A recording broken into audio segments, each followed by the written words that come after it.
My name is JC Nicholson, and this is my final presentation. Part of our directions for this assignment was to write our school mission statement. I wasn't really sure what you wanted, and so I did our school motto as well as our classroom mission statement. So our school motto is, "We find success in everyone, some way, every day." Our classroom mission statement is, in classroom 137, we promise to show each other respect, responsibility, and kindness. We care for each other, we are friendly and safe, and work hard all of the time. We will have fun while doing what is right. We are a room full of leaders and awesome listeners. I included a few different classroom rules for this slide because one of them was our classroom rules. So when we enter the classroom, we perform our greeting of our choice, which is a handshake, a fist bump, a hug, and a high five. The child gets to pick whichever one they want. Then they go in, put their backpack away, put their folder up, and then they get breakfast and quietly talk to their table friends. When we go to the carpet, we walk to our square, we sit crisscross, and we keep our hands in our lap. We do not talk to our neighbor. We keep our eyes on the speaker to show respect, and we use hand signals when we need something. So when you put 5 fingers up, you have a question. 3 fingers, you need to go to the bathroom. Thumbs up, yes. Thumbs down, no. And I think that is all of our hand signals that we use. So for bathroom rules, it is one at a time. We do not form a line at the bathroom just because I know kids will play. We always knock before we enter the restroom, and when we use the bathroom, we flush, clean up the mess that we have made on the floor if there is one, then we wash our hands and we go back and we sit down. Then our hallway rules are that we are quiet. We walk in our line if we are going to lunch or we are going outside, and we stay in our order. We do not go in front or behind the person in front or behind us. And when our class has been seen quietly in the hallway as a group, we will get a golden ticket. And after 10 golden tickets, we get an ice cream party. So that's why we really, really, really have to be quiet, because we love ice cream. So this slide is for our classroom consequences, and this year I am planning on doing behavior a little differently. I am going to have a behavior chart as well as conscious discipline. And so traditionally a behavior chart, the kids move up and down based on how they're acting for the day.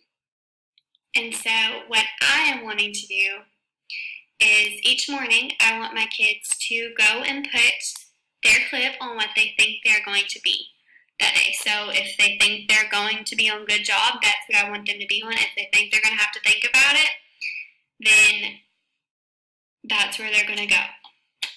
But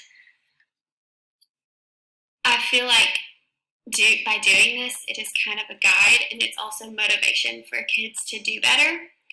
And so if one of the kids puts their clip on think about it, I'm going to do everything in my power to help that kid get away from that. If that is their goal, and they really, really feel that that's where they're going to be, and they end up on that, it's okay. But I'm going to try to get them to good job or ready to learn.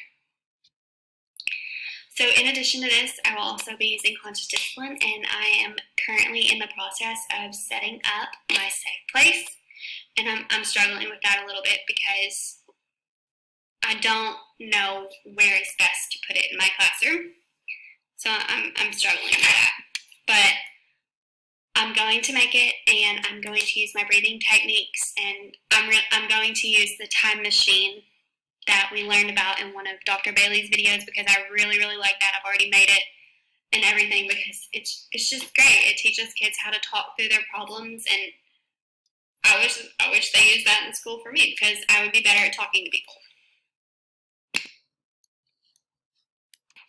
So for some classroom procedures, we have entering the classroom. They will choose a greeting in the hallway, go in, put their backpack up, put their folder in the basket, get their breakfast from the cooler or go to the restroom first, and then go sit down and talk quietly to their table friends. And then for the rest of the day entry, they will have a seat at their table, put their heads down, and show me that they're ready to learn. For dismissal, I will call individual tables and they will go get their folder. They will get our backpacks and things together. Then they will have a seat at their table with their heads down and we'll play Heads Up, 7-Up, or other quiet games to keep them engaged. And then I work in a High Poverty School District, and so I'm going to have snacks for my kids to take home at the end of the day so they have something to eat, or they can eat it before they leave, whichever one they want. And I will just call them up to come get it, and then when the bell rings, we will line up and we will go home. So our bathroom procedures are pretty cut and dry. I don't want them to play in the bathroom, and if they can wait until after instruction, that's better, but I know emergencies happen. So I want my kids to ask themselves, can it wait until Miss Nicholson is done talking?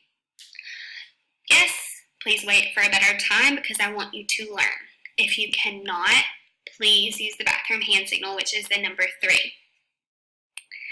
If someone is in the bathroom, I want my kids to remain in their seat and not form a line just because I know it can get kind of crazy and I don't want that to happen and distract other kids. So I kind of made 2 columns on what we should and what we should not do. So what we should do in the bathroom is we should flush our potty, clean up any mess that's on the floor, then we wash our hands and we return to our seat to learn. What we should not do in the bathroom is leave the potty as is, not flushing. That's not good, it's stinky, and then someone else has to come up and clean it. Leave any mess on the floor for our friends to clean up because they didn't make that mess. They don't want to have to clean up your mess. I know I wouldn't. Not wash your hands. We don't want germs everywhere. Everyone's going to wash their hands. And play in the bathroom. They are just taking away from their learning, and it can distract other kids, and I don't want that. So next is our lineup procedures, and first is how should we line up? So at my school, for lunch specifically, we have to line up in ABC order just for the cafeteria ladies, but that is how we're going to line up every single time just because I don't want my kids to ever fight over who's going to be the line leader. Like, for my class, they're not even going to know what a line leader is. They're not going to know what a caboose is. Like, I don't want them to think that that's something to fight over. So we will line up in ABC order, and I also have colored circles on the floor for them to stand up or to stand on, like for the beginning of the year, so they know where they're at in line, and I just feel like it's a great visual. So we need to stay behind our line buddies. Our hands are behind our backs so they can't mess with each other, and we can either put a marshmallow, which looks like putting a bubble in your mouth, or putting your finger over your lips, and we use our walking feet when we're in traveling position. And traveling position just looks like our hands behind our backs and we are quiet and ready to go. So the next section is our contracts, and I broke them up between parent contracts, student contracts, and teacher contracts. So my parent contracts is just, I don't want to say promises that I want my parents to make to me. And it's not so much promises to me, it's really promises to their kids so they can help them be better in school, help them do better, because when we know better, we do better. So I want my kids to be as successful as my parents do. I know that they can do anything that they put their mind to if they have the right tools necessary to do that. So in order to do that, we have to establish some rules and to cultivate a love of learning in school. So the biggest thing for me is to ensure that my kids are there. If they're not there, they can't learn. And I don't want my kids to miss out on valuable instruction time that can help them throughout the year and into the next year. My next biggest thing was that my parents have a positive attitude towards school, their classroom, and the teacher. So me. Because if parents don't have a positive attitude about school, kids aren't going to want to come. They're not going to love learning. They're not going to love reading. They're not going to love math. And if a parent has a negative attitude towards me or me, teacher, the kids sure aren't going to like them. And they're not going to want to be there. So then next is just having open communication with me. I want my parents to feel like they can talk to me. They know their kid better than anyone. They live with them. They're raising them. They know their kids better than I do. And I'm going to need that help. Like, tell me about your child's, I don't know, biggest fear, like what their favorite thing is. Let me know. Like, I want to help your child and help them succeed as much as I can. Those are really my top 3. I don't want to go through all of them because I don't want to read off of the PowerPoint, but those are really, really important to me, and I feel like those will really help the school year go by a lot smoother. So next is the student contract, and this is just the kids' promise to me as well as their parents. So my top 3 are that we always do our best work, and when we need it, we ask for help. Whether you're asking for help from me, my para, or other kids in the class who understand it, ask for help. There's no problem in asking for help when you don't understand it, because I want my kids to succeed, and if we establish an environment where our kids cheer each other on, like, everyone wants to see them succeed. So then my next 2, these are really just like my personal things. I want my kids to be kind and helpful. So I want them to be kind and helpful to their classmates because it makes it a better environment, and it's an environment that kids want to be in.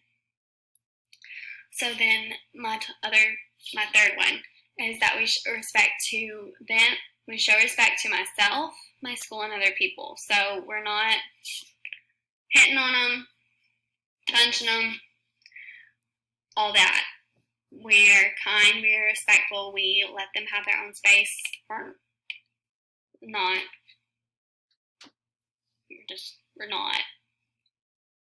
going to be